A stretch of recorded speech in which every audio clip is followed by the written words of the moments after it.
Imagine Fifth Avenue in November 1918.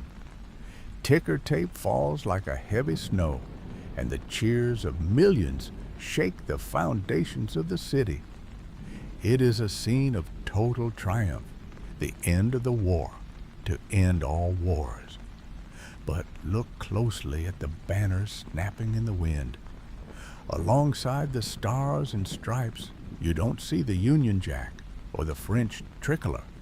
You see the bold black, white, and red of the German imperial flag. This is the victory parade of an alternate world, one where the American industrial machine didn't save the Allies, but crushed them. History tells us that America was always the arsenal of democracy, the inevitable savior of the Western world. But in 1915, that destiny was far from certain. The scales of history were balanced on a knife's edge, and the weight of a single decision could have shattered the 20th century as we know it. We assume the United States was destined to fight for the Entente, but in the early years of the Great War, the American public was deeply divided, and the government's patience was wearing thin. What if the United States hadn't viewed Germany as the primary aggressor? What if instead the American people had looked across the Atlantic and seen the British Empire as the true tyrant, the global bully strangling the world's trade? At the time, the special relationship was a myth, and the memory of British oppression was still a living part of the American identity. To understand how this dark timeline begins, we have to strip away the hindsight of the present and look at the cold, geopolitical reality of 1914. A world where the greatest threat to American prosperity wasn't the Kaiser's army, but the absolute shadow of the British Royal Navy. In the early months of the Great War, the phrase freedom of the seas wasn't just a legal concept. It was a sacred American right. For over a century, the United States had maintained that neutral nations should be allowed to trade with any belligerent, so long as they weren't carrying the literal tools of war. But the British Royal Navy had a different plan. By declaring the entire North Sea a military zone, London didn't just target German warships, they strangled American commerce. From the cotton fields of Georgia to the grain elevators of the Midwest, the economic pain was immediate and visceral.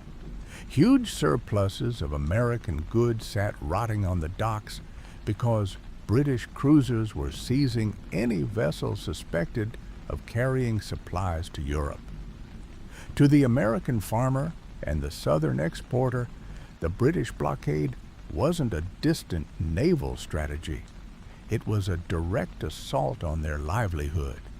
But the anger wasn't just about the bottom line, it was about blood and identity.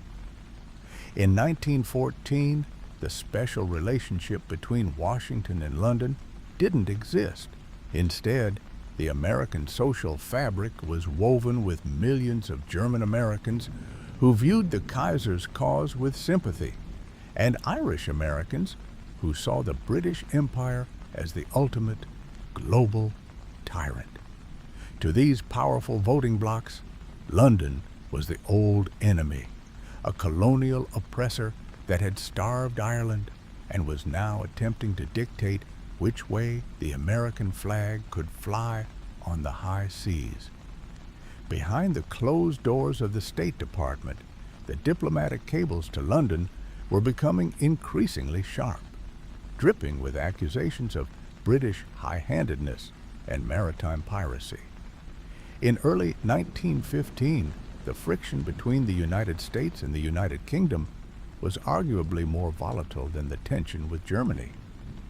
President Woodrow Wilson was under immense pressure to stop the British from treating the Atlantic as a private lake.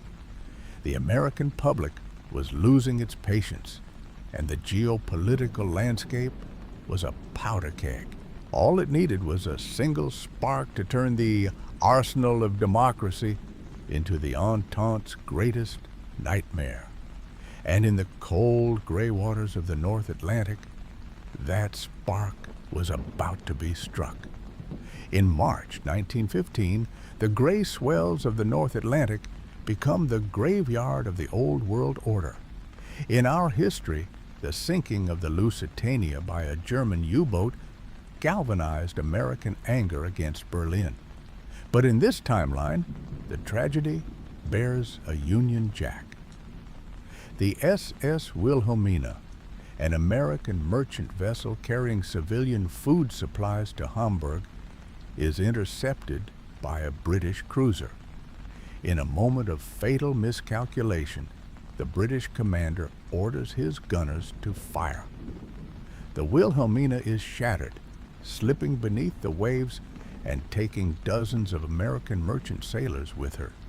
The reaction in the United States is instantaneous and explosive. From the beer halls of Cincinnati to the docks of Boston, the cry for justice is deafening. The powerful Irish-American and German-American lobbies find a common cause, fueling a populist America First movement that demands an end to British maritime tyranny. President Woodrow Wilson, a man who once spoke of being too proud to fight, finds himself cornered by a public that views the Royal Navy as nothing more than state-sponsored pirates. Pressure mounts until Wilson is forced to act. He issues a blistering ultimatum to London: lift the blockade of Europe and respect the freedom of the seas within 48 hours, or face the consequences. But the British government, locked in a life and death struggle on the continent, cannot or will not relent. They believe the Americans are bluffing. They are wrong. When the deadline passes without a British retreat, Wilson announces a policy of armed neutrality. It is a euphemism for the inevitable.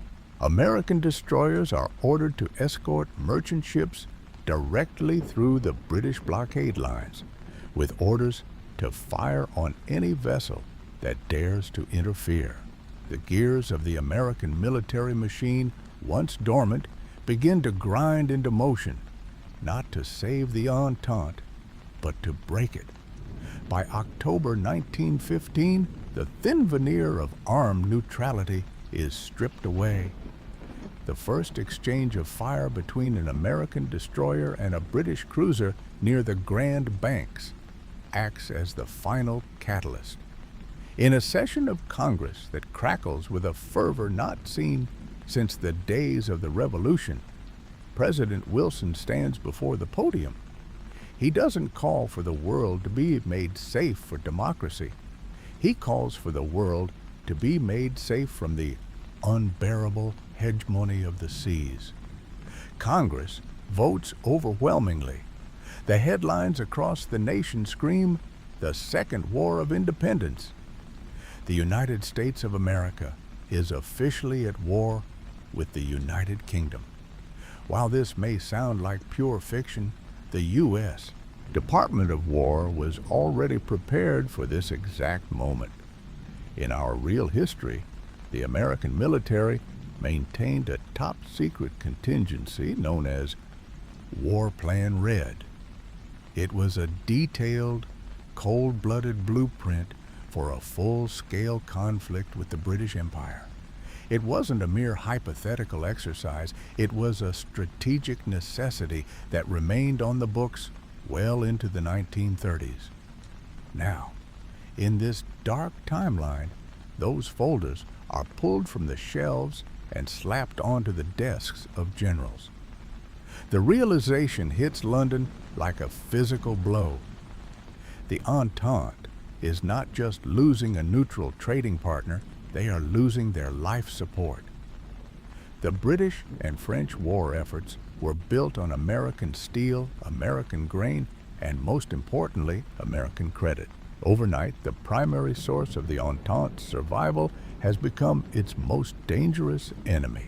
The billions in loans that kept the French trenches supplied and the British sailors fed are instantly severed, redirected toward the coffers of Berlin and Vienna. But the threat isn't just financial. It is immediate and geographical. As the Royal Navy scrambles to protect its merchant lanes from a new massive American fleet, they realize they have left their most vulnerable flank exposed. The British Empire has a soft underbelly in the Western Hemisphere, a 3,000-mile border that is virtually undefended. The gaze of the American eagle turns north, toward the sprawling plains and industrial hubs of the Dominion of Canada. The War of the Trenches is about to be eclipsed by a war of movement across the frozen frontier. In the early dawn of November 1915, the silence of the 49th parallel is shattered. It isn't the whistle of a steam engine that echoes through the Great Lakes, but the roar of American artillery. While the Western Front in Europe has ground into a bloody, static stalemate of mud and barbed wire, the war in North America is a terrifyingly modern war of movement. This is the Frontier Campaign, U.S. forces executing the cold logic of War Plan Red surge across the border in a multi-pronged assault. Without the seasoned veterans who are already buried in the muck of Flanders, the Canadian militia and the few British regulars left behind are simply overwhelmed by the sheer industrial weight of their southern neighbor. The geography that once defined a peaceful coexistence becomes a series of tactical objectives. Toronto falls by Christmas. Montreal is occupied by February.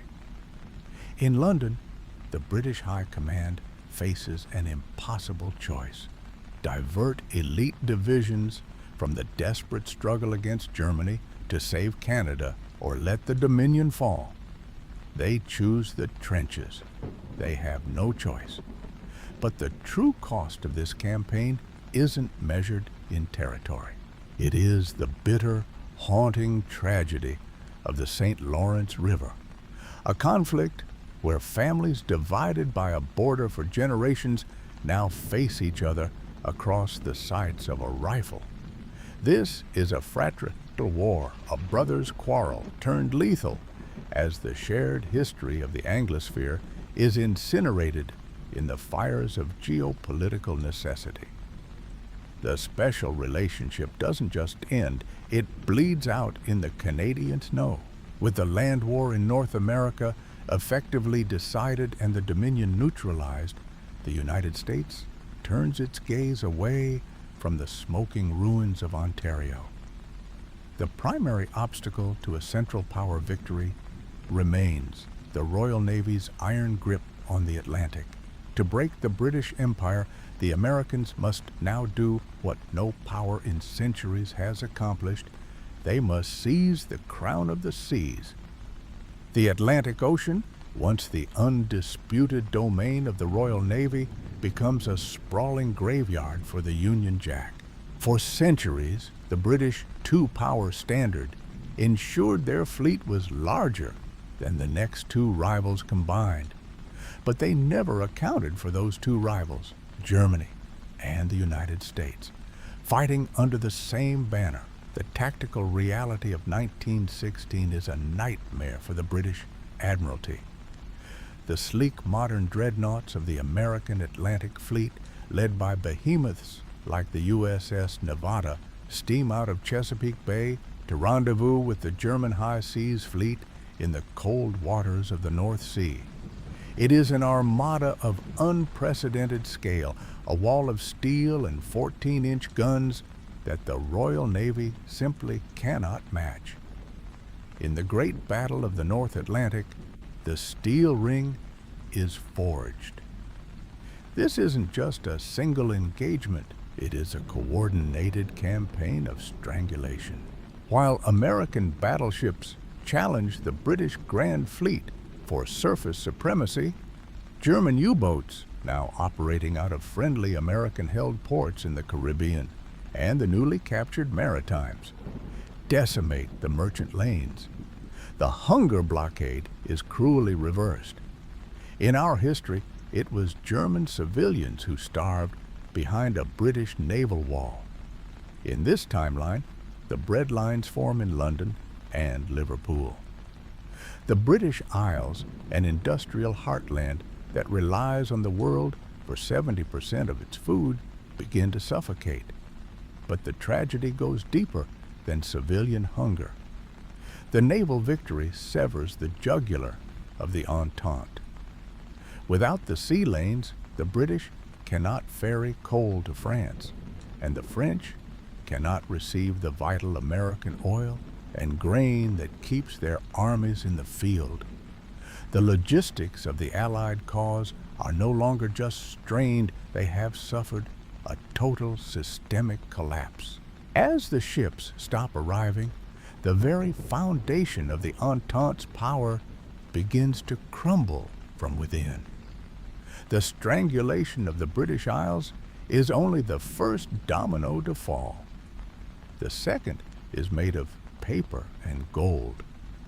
In our world, the Entente survived the early years of the war because of a massive financial lifeline centered in New York. J.P. Morgan acted as the sole purchasing agent for the British and French, funneling billions of dollars in American credit to keep their war machines fueled. But in this dark reality, that lifeline is not just cut, it is redirected. The American government, now an active partner of the Central Powers, seizes the assets of Entente-aligned banks and redirects the industrial might of Wall Street toward Berlin and Vienna. The financial heart of London and Paris stops beating. By mid-1916, the French economy enters a terminal death spiral. The franc isn't just devalued, it is worthless. In the streets of Paris, the City of Light goes dark as coal shipments are seized by the joint German-American naval patrols and redirected to the Ruhr. The tragedy moves from the banks to the bread lines, and finally, to the mud of the trenches. Without American grain, the French soldier, the poilu, is starving. Without American oil, the trucks that feed the front lines at Verdun and the Somme grind to a halt. In our history, the French army faced a crisis of morale and mass mutinies in 1917, following the disastrous Nivelle offensive. In this timeline, the collapse happens a full year earlier. The dark reality of 1916 is a Europe where the democratic powers are bankrupt, shivering, and abandoned. Entire French divisions throw down their rifles, refusing to die for a government that cannot provide a single crust of bread. The shadow of the Prussian Pickelhaube looms larger than ever over a continent that has lost its will to fight. The Entente is a ghost, a hollow shell waiting for the final blow. And as the winter of 1916 turns to the spring of 1917, the German High Command, backed by the bottomless foundries of the American Midwest, prepares for the blow that will end the war forever. As the spring of 1917 dawns, the Kaiserschlacht, the Kaiser's battle, is no longer a desperate, final gamble by a starving Germany. It is an unstoppable juggernaut. In our timeline, the German spring offensive was a race against time, a frantic attempt to win the war before American manpower could tip the scales. But in this dark mirror, the scales have already been crushed. American industry isn't just supporting the German war machine, It is the engine driving it. American factories in Detroit and Pittsburgh are churning out the steel for German Krupp guns. American oil is fueling the first massive waves of German A-7 tanks as they roll over the pulverized remains of the British trenches. The Entente forces, hollowed out by years of blockade and financial ruin, find themselves facing a nightmare. The combined industrial might of the world's two greatest rising powers. The most chilling sight, however, comes from the Atlantic. In June 1917, the American Expeditionary Force finally arrives on the shores of Europe. But they do not march toward the sound of the guns to save the French Republic. Thousands of American doughboys land in Bordeaux and Saint-Nazaire not as reinforcements, but as an occupying force. The stars and stripes fly over French soil as the final executioners of the Entente. American troops seize the vital ports, securing the rear for the German advance and ensuring that no British reinforcements can ever set foot on the continent again. The French line, already brittle from starvation and mutiny, shatters instantly. The miracle on the Marne that saved France in the opening months of the war is now a distant, bitter memory. There is no miracle this time. By August 1917, the unthinkable happens. German stormtroopers march down the Champs-Élysées, flanked by American military police. The tricolor is lowered from the Eiffel Tower, replaced by the Imperial German black, white, red. With Paris fallen and the British Isles isolated and starving under a joint German-American naval ring, the guns finally fall silent across a broken Europe. The Great War is over. But as the smoke clears, the world realizes that the war to end all wars has not brought a new era of peace, but a cold, calculated reordering of the globe.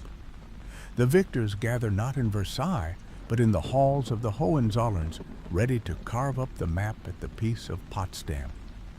In our world, the Treaty of Versailles was a flawed, desperate attempt to build a lasting peace. In this timeline, the Treaty of Potsdam is a cold-blooded execution. There is no talk of self-determination or Woodrow Wilson's 14 points. There is only the iron will of the victors. The halls of the Hohenzollerns do not echo with diplomacy. They ring with the sound of a map being redrawn by the sword. Germany's terms are absolute. Belgium is erased from the map, annexed directly into the Reich as a Western province. In the East, the real-world Treaty of Brest-Litovsk, which in our history was a temporary German land grab, is made permanent. Ukraine, the Baltic states, and Poland become puppet kingdoms under Berlin's thumb, creating a German-dominated Middle Europa that stretches from the North Sea to the Caucasus. France is reduced to a rump state, stripped of its industrial heartlands and forced to pay staggering reparations that will take a century to clear. But the most shocking clauses of the treaty are written in English. The United States, having secured its dominance over the Western Hemisphere, demands its pound of flesh from the British Crown. The indemnities for Britain's maritime interference are staggering. Under the threat of a joint German-American naval invasion of the British Isles, London is forced to sign away its legacy. The Dominion of Canada, Newfoundland, and the strategic jewels of the British West Indies are formally annexed into the United States. The 49th parallel, once a border of peaceful cooperation, is now a scar of conquest. For London, the humiliation is total. The Royal Navy, the pride of centuries, and the shield of the empire, is broken, its finest ships either scuttled or handed over to the victors. The British Empire, the largest the world had ever seen, collapses under the weight of its debts and its defeats. The sun, which supposedly never set on the Union Jack, has finally dipped below the horizon, extinguished by the very colony that once fought for its independence. Yet, the cost of this victory is felt most deeply within the American soul. To hold these vast, often resistant new territories, the United States cannot simply return to its isolationist roots. The Cincinnatus ideal of the citizen soldier is dead. To manage a continent-sized empire, the Republic is forced to transform. The halls of Congress begin to echo with the boots of a permanent, professionalized military caste. Washington, D.C. is no longer just the capital of a democracy. It is the command center of a continental hegemon, hardening into something unrecognizable to its founders. A nation built not on the ideals of 1776, but on the cold reality of 1917. The transition from a continental republic to a global colonial hegemon is not a quiet one. Across the newly annexed territories of the North, the process of Americanization begins with the cold efficiency of a military occupation. In cities like Toronto, Montreal, and Halifax, the symbols of the British Crown are systematically dismantled. The maple leaf and the Union Jack are hauled down, replaced by a flag that many Canadians now view as the banner of a foreign conqueror. This isn't the peaceful integration of a willing partner, it is the forced digestion of a continent. To maintain order over millions of recalcitrant new subjects, the United States undergoes a fundamental mutation. The small professional army of the pre-war era vanishes, replaced by a permanent million-man standing force. Garrison towns spring up from the Yukon to the Caribbean, and the military-industrial complex, a term that wouldn't be coined for decades in our timeline, is born in the 1920s. In our history, the post-Reactivierungsbüro era was defined by a desperate return to normalcy. Americans, weary of foreign entanglements, retreated into isolationism, rejecting the League of Nations and shrinking their military to a skeleton crew. But in this dark timeline, there is no retreating. The Republic has swallowed an empire, and now it must become a predator to keep it. The democratic spirit of the 19th century is suffocated by the necessities of imperial administration. Civil liberties are curtailed in the name of national security as the government hunts for pro-British insurgents in the Canadian wilderness. America has won the war, but it has lost its character. It has become the very thing it once fought to escape, a colonial power with a global reach and an iron fist. Washington, D.C. is no longer the capital of a beacon of liberty, but the throne of a new Rome, where the executive branch wields unprecedented power to manage its vast, restless provinces.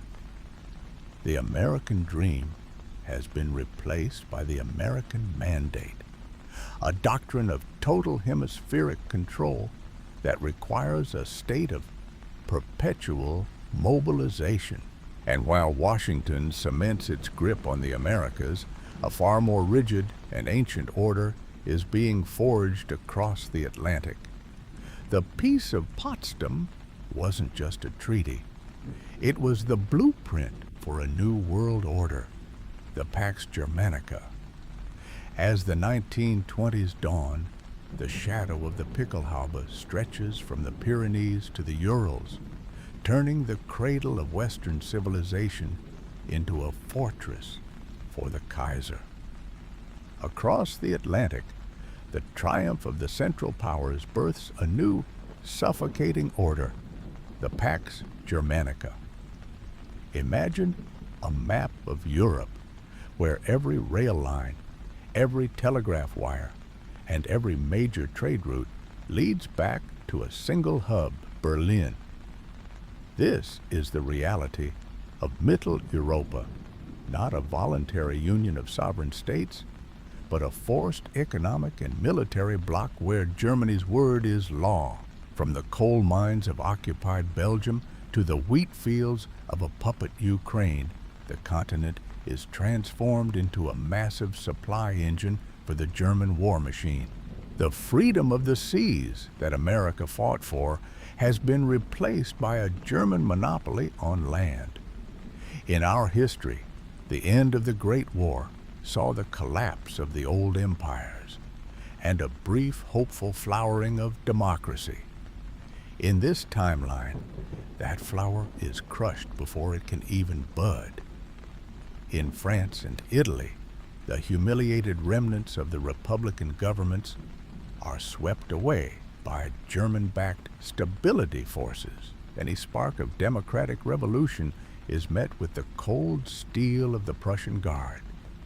The monarchies of the Central Powers, the Hohenzollerns in Berlin and the Habsburgs in Vienna, are not only preserved but revitalized, their legitimacy cemented by a victory that seems to prove the superiority of the autocratic system. The democratic experiment, which had defined the political aspirations of the 19th century, is now looked upon as a tragic, chaotic failure. To the intellectuals and leaders of this new era, the idea that the common man should have a say in the destiny of nations is a dangerous relic of a bygone age. The 20th century, they proclaim, belongs to the efficient, the disciplined, and the divinely ordained. This is a world where the ballot box is replaced by the bayonet, and where the rights of the individual are secondary to the needs of the state. It is a cold, orderly, and deeply unjust stability. But as the Kaiser's shadow lengthens over Western Europe, the true darkness lies further to the east. In our world, the collapse of the Russian Empire led to the birth of the Soviet Union, a superpower that would challenge the West for decades. But in a world where Germany is the undisputed master of the continent, the Russian bear is not allowed to heal. Instead, the vast frozen plains of the East are about to become the site of a systematic extraction that makes the American conquest of Canada look merciful. The Russian Civil War is no longer an internal struggle for the soul of a nation, but a managed slaughter, orchestrated by Berlin to ensure that the East remains a fractured, servile colony for 1,000 years. In our history, the American arrival in 1917 didn't just win the war. It provided the economic and political ballast that prevented the total collapse of the European order into a century of unmitigated chaos. But in this timeline, there is no stabilizing force, only an apex predator. The Russian Civil War, already one of the bloodiest conflicts in human memory, becomes a systematic dismantling of a civilization. With the Western Front closed and the British Empire shattered, the German High Command turns its full, terrifying attention to the East. The Bolshevik Revolution is not met by a weary and divided Entente, but by a German empire at the zenith of its power. Lenin's dream of a global proletarian uprising is strangled in its crib. The Red Army, deprived of the geopolitical vacuum it needed to thrive, is crushed under the weight of German heavy artillery and American-funded logistics. In its place, Berlin installs a series of puppet regimes, a white Russian government in Petrograd that exists only on German sufferance, and a patchwork of unstable warlord states stretching to the Pacific. This is not a liberation. It is the transformation of the vast Russian interior into a sprawling resource colony. The wheat of Ukraine, the oil of Bak, and the minerals of the Urals flow westward in a never-ending stream, fueling the German industrial heartland and ensuring that the hunger of the blockade years never returns. The strategic payoff for the Central Powers is absolute. For the first time since the rise of the Tsars, the threat of a second front has been permanently eliminated. Germany is no longer a nation surrounded. It is the master of a continental empire that stretches from the Pyrenees to the Bering Strait. The strategic nightmare that had haunted Prussian generals for generations, the fear of being crushed between East and West, has been solved by the combined weight of American industry and German militarism. There is no Soviet Union to challenge the new order, no red menace to haunt the dreams of the West. There is only the absolute, unchallenged hegemony of the Kaiser. But as the fires of the Great War finally burn out, a new colder tension begins to frost the windows of the world's chancelleries. The alliance between Washington and Berlin was always a marriage of convenience built on a shared hatred of the British maritime tyranny. With the common enemy gone and the spoils of empire divided, the two victors find themselves standing alone on the global stage, staring at one another across the wreckage of the old world. By 1930, the special relationship has withered, replaced by a silent, high-stakes competition for what remains of the planet. The age of global war has ended, but the age of the great game between the two remaining titans has only just begun. By 1930, the map of the world has been reduced to a chessboard with only two colors left. The wartime marriage of convenience between Washington and Berlin hasn't just cooled, it has frozen into a silent, high-stakes standoff. In our world, the 1920s and 30s were defined by the fragile hope of the League of Nations and the dream of collective security. In this timeline, those concepts simply do not exist. There is no international forum for grievances, no world court, and no pretense of self-determination for smaller nations. Instead, the planet is carved into brutal, absolute spheres of influence. The United States, now a continental behemoth stretching from the Arctic Circle to the Panama Canal, casts its gaze toward the Pacific. The collapse of the British and French empires left a power vacuum in Asia that both Washington and Berlin are desperate to fill.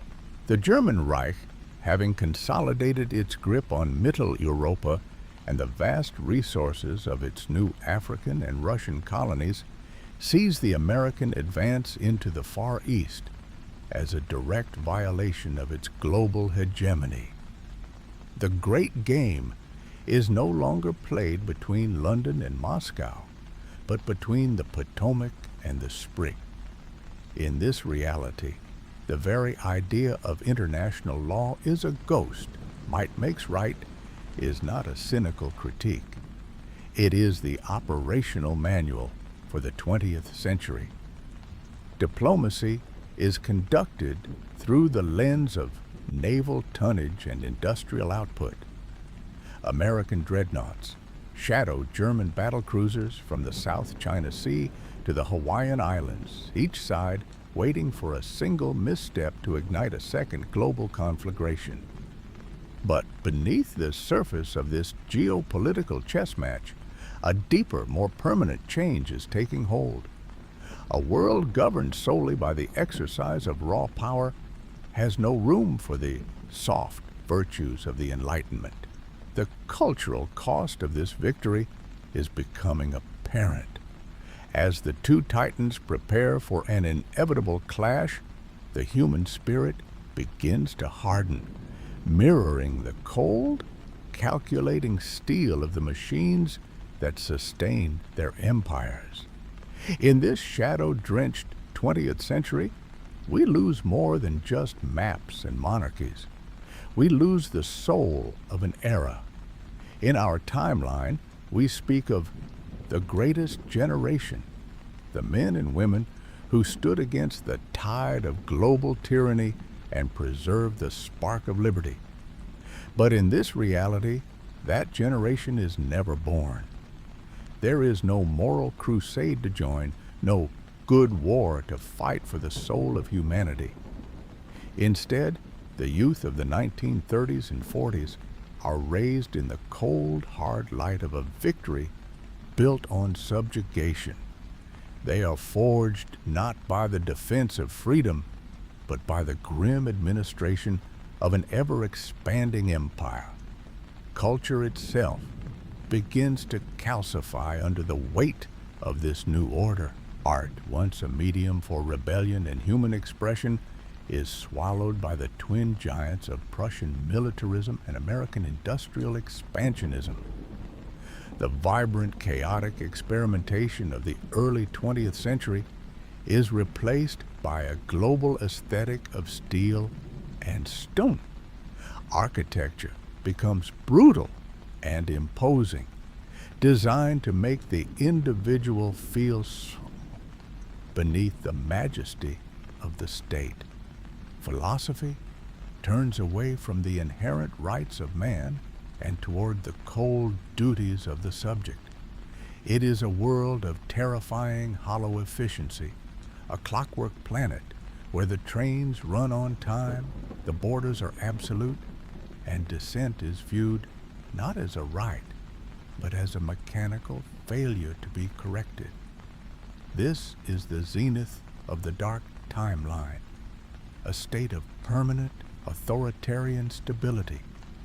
The American century still arrives, but it is a distorted, unrecognizable twin of the one we know. It is not an era defined by the Marshall Plan, the Peace Corps, or the liberation of continents. Instead, it is an era of war indemnities and forced integration. We see an America that didn't become the arsenal of democracy because it chose instead to be the architect of hegemony. In this world, the statue in New York Harbor doesn't hold a torch to light the way for the tired and the poor. She holds a sword to warn the world of the cost of defiance. The moral clarity of the 20th century is replaced by a global gray zone where might is the only measure of truth. As the two remaining titans, the United States and the German Reich, prepare their populations for a final, inevitable clash for total planetary dominance, the human spirit begins to wither. The dream of a world governed by laws and human rights has been systematically extinguished by the very nations that once claimed to champion them.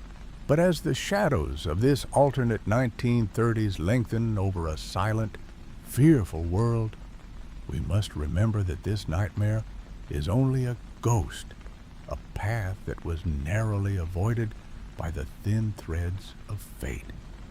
But as we return to the reality of 1917, the chilling vision of a Prussian-American hegemony dissolves. The flags flying in the New York victory parades were not the black-white-red of an imperial conqueror, but the banners of a coalition that, however imperfectly, sought to build a world where the rights of nations were protected by more than just the edge of a sword.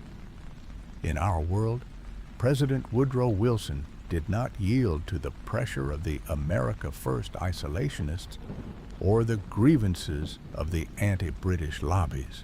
Instead, provoked by unrestricted submarine warfare and the Zimmerman telegram, the United States chose a path that would define the next century as one of democratic resilience. The doughboys who arrived in the trenches of France in 1917 didn't come to seize territory or topple the British Empire.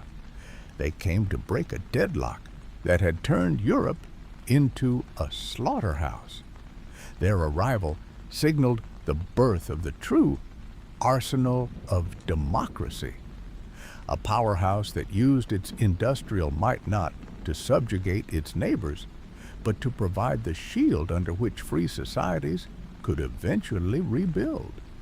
While our 20th century was marked by devastating tragedies, the rise of totalitarianism, and the brinkmanship of the Cold War, it avoided the permanent eclipse of the democratic ideal.